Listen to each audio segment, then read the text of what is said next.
You know the old joke of what does it mean when the preacher looks at his watch? It doesn't mean anything. So I'm asking Gary to help me out here. I appreciate the chance to be with you very much, and would like to talk about this topic basically from a very practical viewpoint because it's very close to me and my vocation. It's also very close to me and where I am personally in the grief process. With the death of my wife, Carol, which was a little over 2 years ago, September of 2007. Since that time, I've also lost her dad. I've lost my mother this past summer and my sister-in-law at age 53, 6 weeks after my mother's death. So it's kind of taken our family for a loop here, and we're still. It finally dawned on me that at Christmas, my family will never be the same. You know, we just assume that they'll always be there, even though we may not see them and talk to them all the time. But in fact, what I and my family are having to adjust to is that it's been permanently changed. And what do you do with that? What do you do when your world gets shaken? And that's kind of what I want to talk to you about. I want to talk about grief as the overriding theme of dealing with chaos and crisis, because every major transition in life has a grieving process to it, whether it's the death of someone, but there's also many events that create a grieving sense within us. Somebody give me a definition of crisis to start with. What is crisis? Chaos, something that produces chaos. A sudden change. Unexpected rough times. All right. Many times it's unexpected, rough times. Sometimes it's because of decisions that we make. If you decide to move from one city to another, there's actually crisis and chaos that goes with that. Sometimes we're surprised at that, but that also is a loss and a grief. But most of the time we define crisis as something that's imposed on us that's unwanted, don't we? And what's our response generally to chaos and crisis? How do we tend to respond to those events that turn our world upside down? Anger, feelings of hopelessness, negativity, nervousness, anxiety. We don't know where this is going. Frustration. Very much frustration. People that are put into a hospital setting that don't know medical terminology and don't know the hallways know all about frustration, because not only are they dealing with their own issues of health, but they're having to maneuver a world that they don't know much about. And so all of those things fit in with that. Sorry? What else? What do we tend to want to do with all of those feelings? I mean, when all that gets evoked within us, what happens when things gets out of line with us? When our life isn't as orderly as we would like it to be. And by the way, it never is it? But with crisis, it gets even more so. What do we tend to want to do? Ignore it. Yeah, ignore it, deny the pain of it, hope it'll go away, hide from it. All kinds of ways to do that. Run. Pray to God about it. It does send us to our knees many times, doesn't it, in prayer? And raise the issues that we have with God is very much a response. I think we tend to want to look for balance, something that gets us back to some sense of balance, some sense of control in our lives. When we have crisis, it's like something's been taken out of our hands and we don't like it. Joan Chittister has written a book, Scarred by Struggle, Transformed by Hope. And one of her introductory paragraphs talks about how our whole world, the world that you and I currently inhabit, is in a constant state of flux, more so than probably any time in history. Like most people, I was raised on absolutes and categories, on rules and certainties. I was told that my destiny was in my hands. If I worked hard, I would succeed. If I lived a good life, I would be rewarded. If I prayed hard enough, worked long enough, lived a regulated life long enough, God would help me and guide me and work life in my favor. But the absolutes faded, the rules changed, even my image of God became bigger than the little tribal national male idol who cared only for white North Americans. Now I have come to see little, if anything, is expected to last. The world is pregnant with uncertainty. In the last 50 years, the foundations of life, both personal and public, have pitched and rolled, canted and teetered between one claim and the next. This is the weapon to end all weapons. This is the diet to end all diets. This is the medicine to end all medicines. This is the culture that bests all cultures. She's right. She's describing our world as it's never the same, and we have expectations from God and perhaps from what we were taught early on, that if we respond to God in a certain way, if we act a certain way, the results will always come out a certain way. And the truth is, we're never promised that. That's not really a biblical promise. Christians were never promised to be insulated from trouble. In fact, they were told quite often, be prepared for it, right? There will be troubles. Jesus spoke very clearly that they were uncertain times for them. Be on guard. Watch for these things. Persecution, troubles, things that invade our lives and our stability. It's always been around. It's just very much accelerated now. What do you do then when kids don't follow the script that you had hoped and dreamed for them as they become adolescents and adults? What do you do when a marriage doesn't work out and divorce is part of it? Very much a part of our world too. What do you do when you're in a car wreck? Suddenly my daughter-in-law, who's a lawyer in Austin, rammed into the side of a car that ran a red light and just broadsided it. In a split second, she was almost at a place of work. And then she's in a car that's totaled, and she's having to figure out what she's going to do at that moment. And the weeks afterwards have been putting the pieces back together. How do you make things get back to the way that they were? She did not have on her daytimer that morning to have a car wreck, but she did, and it was part of who she was. So things like that, we do the best we can to prepare, but we just don't always know what to do. There's a book by a man named Bridges that talks about change, and particularly major changes that come in our lives, and he describes it as it's like getting on the dock of a fast-moving river, and you look across the river and decide that's where you want to be. And so you start out across the river, and you then see that the place where you thought you were going to be has moved. And so you decide, well, I'll go back to where I came from, and you turn back and look at the dock that you left from, and it's moved also. So you're stuck in the middle of this river, not knowing where you're going and knowing where you came from. You can never get back there. I don't like that image because it's too true. I don't like that feeling, right? I like to know kind of where things are going to go. We're not always given that as an option. We're not always told the world will always be this way. Your personal world will always be this way.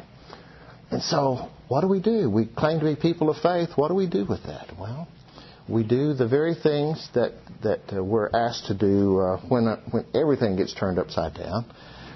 We look for strength from Creator, Nurturer God, and we look for strength from each other. And we do a lot of personal reflection and trying to put the pieces back together. Second paragraph of your handout. Everyone experiences transition. Some major, some minor, some chosen, some imposed. Change may be our friend at times, our nemesis at other moments. We all experience crisis moments with family turmoil, serious illness, job loss or changes, financial distress, death of loved ones, moving, natural disasters, and so forth. People of faith search Scriptures for assistance in not just coping, but also with redeeming crisis events with betterment. A rational explanation of crisis, when we take all the emotions out of it, is every major event also gives us a chance to birth new ways of being and thinking. That God, in the transformation process of that, helps us to think differently and to be perhaps more than we ever were before. The trouble is, that does not provide comfort while you're in the middle of it. Job's friends didn't do so well while they were trying to explain God and argue with Job, did they? I had a man ask me, he's teaching the book of Job in his Sunday school class, and he said, I'm actually reading the book now, and I don't find that Job's that patient of a man when you actually read the book. We always talk about the patience of Job. It's not there, is it? He said, what is the story of Job? I mean, what is the real lesson of Job? And I said, I don't know that it's patience. I would call it endurance and hope. That's really what Job is about. And the best ministry that I think his friends did was when they sat quietly with him on the heap and just sat and just mourned with him, grieved with him, and let him be. That's very hard ministry to do. Most of us are wired that if it gets too quiet, we want to fill it with noise, don't we? And we don't like silence. And yet some of the best ministry, some of the best things God can do with us is just to be with somebody and let them be. I'll bet there are people that you can be with that you don't have to over-explain yourself. You don't have to apologize for what you're feeling or thinking, and they'll just let you do it. And I bet those are the people that you cherish, or those are the people you pick up the phone and call when things are not going well. Because it's a pretty rare gift. Most of the time we want to go in, let's say you're making a hospital visit, and we hear the problem that the person has, and we begin to fix it for them. And for some reason, people don't respond well to free advice. I don't know why. They just don't.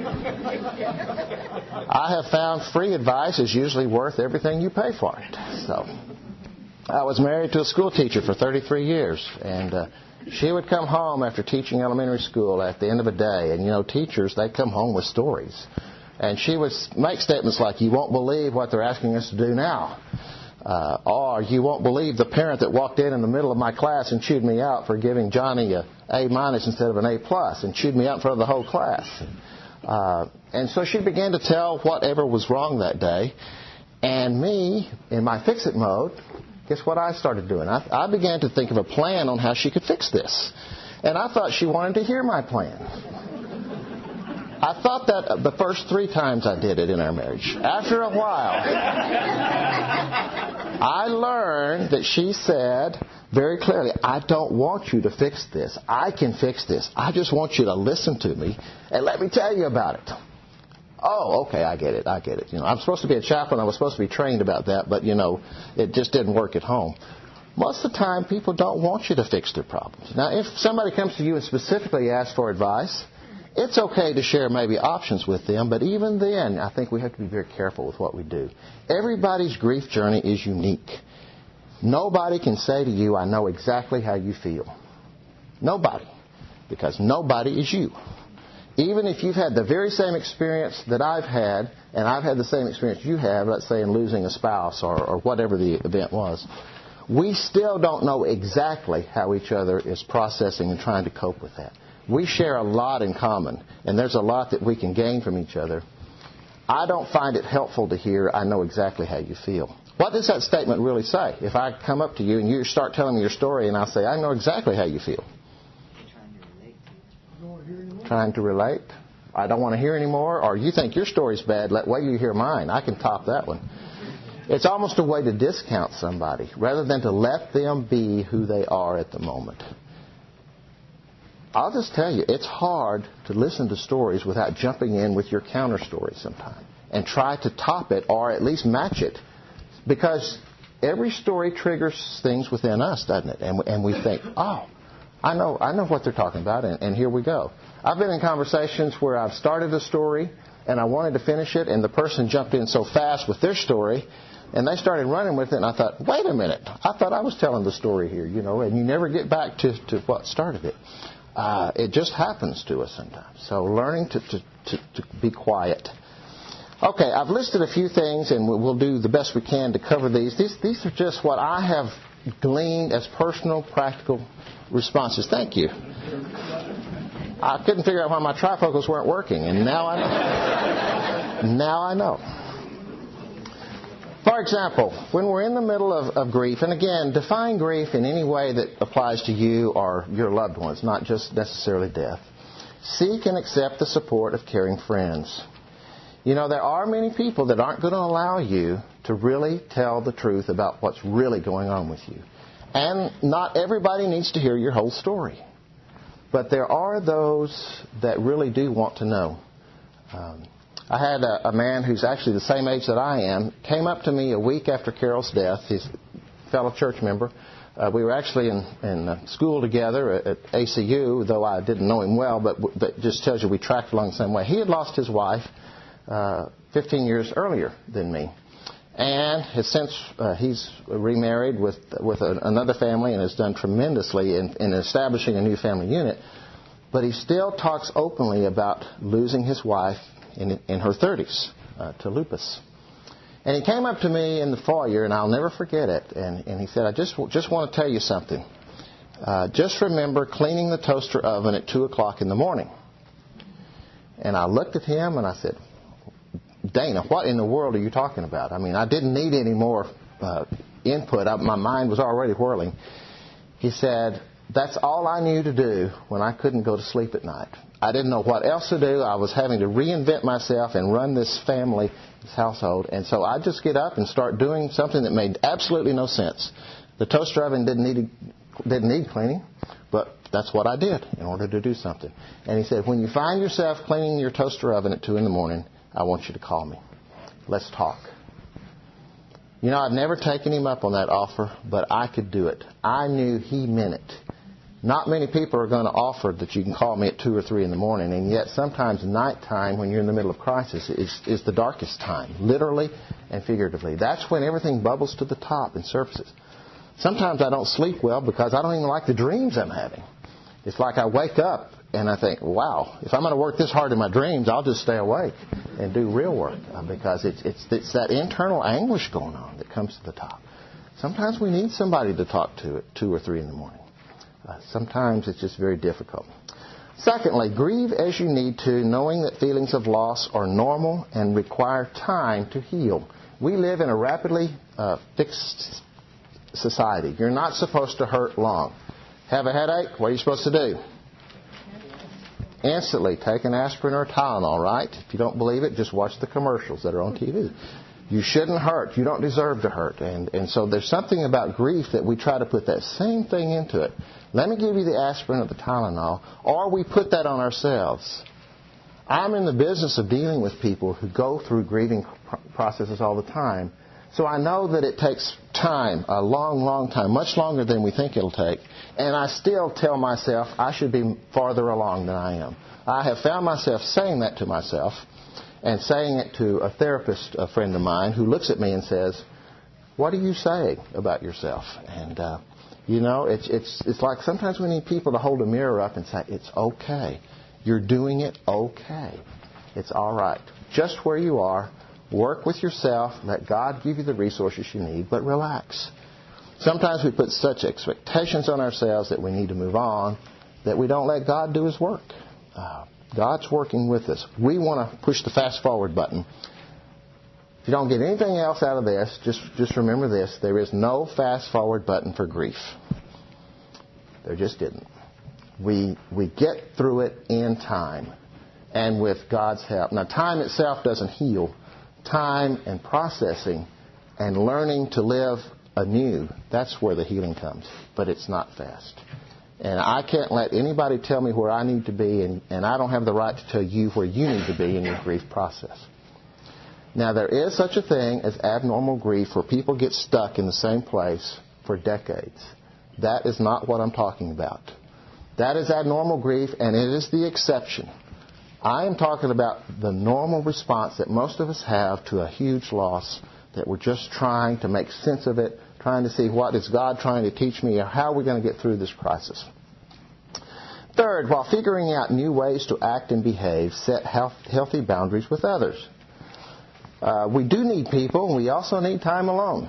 And it's tough to find that balance. Sometimes people think I always want company. In fact, sometimes I want company, but I want it on my terms. I'm a very social being in many ways, and yet there's times after Carol's death, I didn't want to be with folks, at least not for very long. I wanted it to be on my terms. I just couldn't, I didn't have the emotional energy to invest in conversations. I didn't want to talk about the weather or the Dallas Cowboys or anything else. I didn't feel like small talk, and I didn't feel like pouring my heart out to them either. So, you know, you can pick and choose. Give people grace when they're in this situation. You know, if you're trying to work with them, somebody who's grieving, give them the opportunity to say yes or no without it being a personal affront to you. It's very hard to explain that unless you walk in those shoes, and I understand that much better, that people need both. A friend of mine and his fiancée told me the first Christmas after Carol died, which was just 3 months after she died, I met with them at a restaurant in San Antonio as I was driving through, and I was telling them I was really dreading the holidays, and they said, "Oh, we've got the solution for you. We've got 25 of our family getting together. You could come and be there and just be anonymous and just be a part of that, and that way you don't have to deal with all the stuff within your own family." And I said, if I'm going to deal with a dysfunctional family, I'll deal with my own. Thank you. I don't want to get involved with your stuff, too. And they understood. They were just trying to give me an option. And I did. I dealt with my family, but I had to limit myself how much I could be involved that Christmas and even subsequently. So it's just how we are. Lower perfectionistic expectations allow grace to minister to your soul. Thoughts such as, I'm not doing this right, are normal and disconcerting. Be gentle with yourself. Very hard for many of us to do that have that perfection gene, and we're driven to do this right and to do it well. And, people are watching, and this is even supposed to be a witness of my faith to other people, and so I've got to live up to their expectations. When we find ourselves saying to ourselves, I should be doing this differently, I need to be, I ought to be, those are red flags that you probably need to look at that and say, wait a minute, is that legitimate? Or is that just something coming from the desire to move this forward quickly and to please other people? It's not a griever's job to please other people. It's not somebody's job who's in the middle of crisis to spend all of their time saying, I need to react to this in a, quote, right way. They just need to have the grace to do it. You didn't find Jesus chewing out the mother of the son that died, mentioned last night, the widower going through the city of Nain. There was mourners going along with her. He didn't stop and say, why are you crying? What's wrong with you? Where's your faith? Don't you know I'm here and I can raise this son? He let her be. Now, he provided an answer to her grief in that instance. But he never stopped and chewed people out for responding with the natural way that God has created us to be. Who put the tear ducts in our eyes? Creator God. There must be a purpose for that. So when you tell me don't cry, you'll only make it worse. I want to know what scripture you have to back that up. It ain't there. Well, I haven't found it. Maybe it's in the original language. I haven't seen it. It's just not there, but we say it sometimes to other people, and I've said it to my own kids. I said I would never say that, and yet it came out of my mouth. Don't cry, stop crying, all that good stuff. Kids will make you a liar anyway. All that stuff you said you never did. Telling people how to behave and how they can respond is not welcome, generally, unless they're actually harming themselves. Again, the exception. Choose sojourners and activities wisely. The word sojourner just means somebody who travels along with you. Refuse to allow others to impose guilt messages. I wrote an article about, it's called The Reluctant Griever, and I'd be happy to share it with you at some point. It's probably on our website at lifelinechaplaincy.org. And it was written about 2 months after Carol died, and it was in response to what I kept hearing over and over, the statement, aren't you glad her suffering has ended? And I heard this at first, and I had already thought in these terms that, yes, I was glad her suffering was ended. But after a while, I began to hear that quite differently. And I finally stopped somebody who said, aren't you glad her suffering has ended? And I said, absolutely. The problem is, I'm still here. Her suffering had ended, but mine has not. I'm still on this earth, and I've still got a boatload of stuff to deal with. Emotionally, spiritually, physically, all kinds of stuff gets opened up in this kind of situation. And I don't know the rules. I'm having to reinvent myself, and I don't know the rules.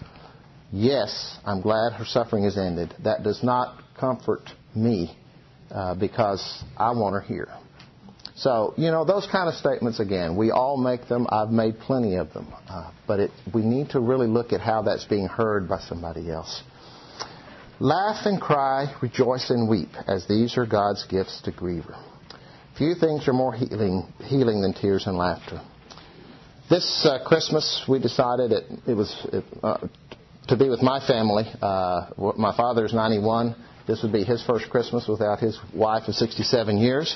My brother is 54. It's the first Christmas he's had after 30 years of marriage. And then my wife, this would be my third Christmas without her. I told my sister, who was gathering us all together, and it was always my mom's job to bring everybody back to the nest. She thought she was giving us a choice when she said, "And what day are you coming for Christmas?" She heard that as giving us choice and grace. Believe me, the underlying message was, you better be here. Anybody have mothers like that? I mean, you know. So I said, we cannot just play like getting together that nothing's changed. Our whole family has changed. And so what we came up with was an idea that very simply, non-threatening thing, everybody brought an ornament for the three people that weren't there. And we sat around in a circle before we exchanged gag gifts in our family. But before we did that, we all sat around this tree at my brother's house, and everybody, including my 91-year-old dad, with a little prompting from my sister, pulled out an ornament and says, "Here's why I chose this particular ornament for this person. Here's what I think of when I think of them." And so we got to go hear everybody's perspective of that person. And we did it for all three of them. And we shed some tears, and we laughed a lot, and it was just very healing, non-threatening. I could have sat everybody down and say, "Look, we've got to talk here, and we've got to have this. We've got to put everybody's name out here." And they might have responded, but that's not what we needed. We needed something that just allowed us to be who we are, to express what was already on our hearts and minds. Sometimes when you're around somebody that's grieving, particularly if it's a death involved, you don't even mention the name of the person that died. Why?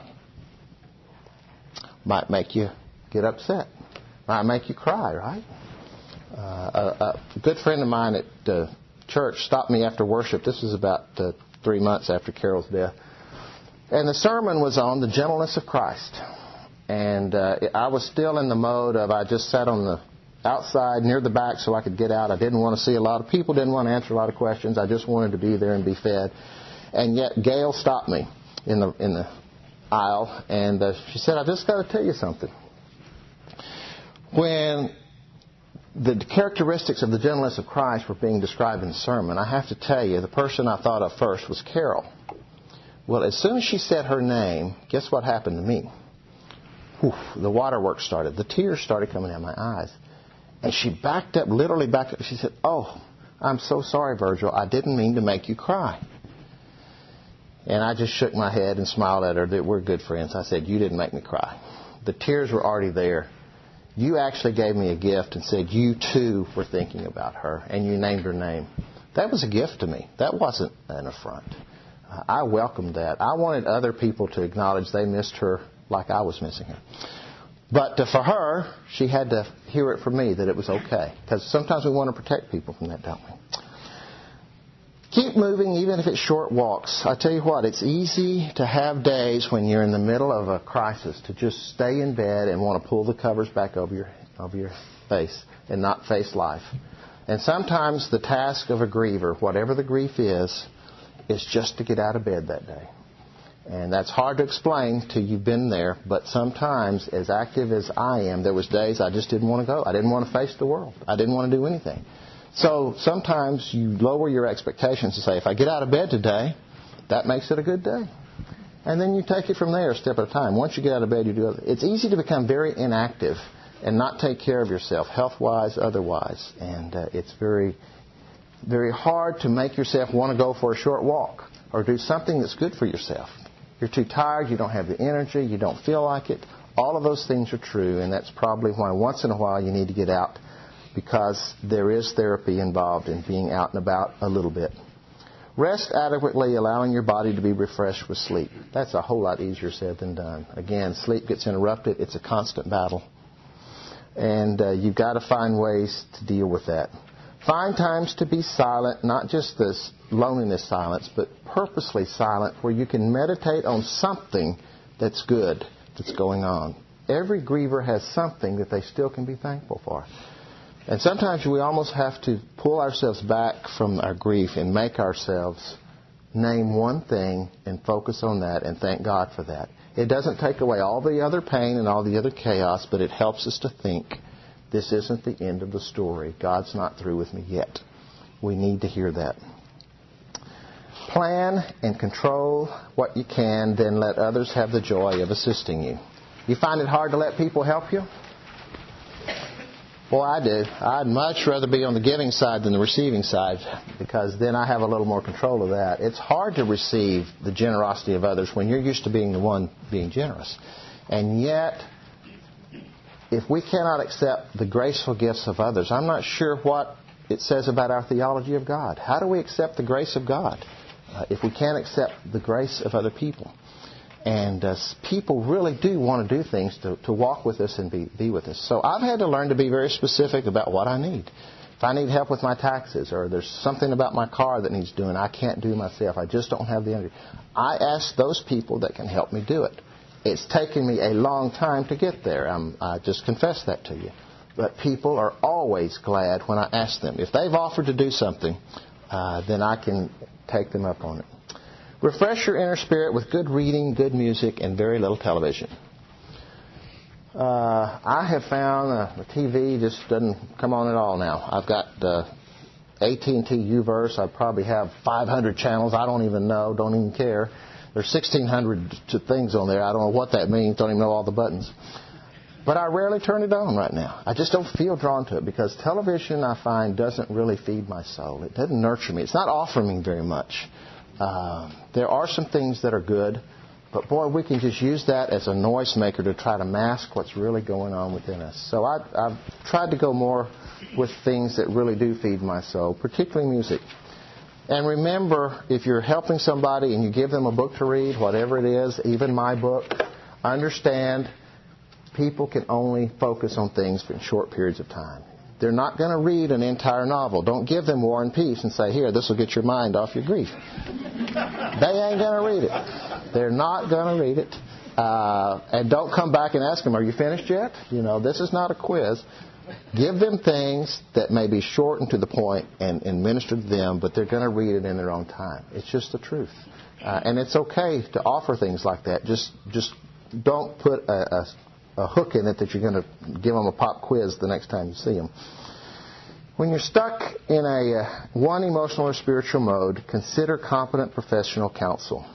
There are times when all of us could use the counsel of another person, and that can be lots of people that can do this.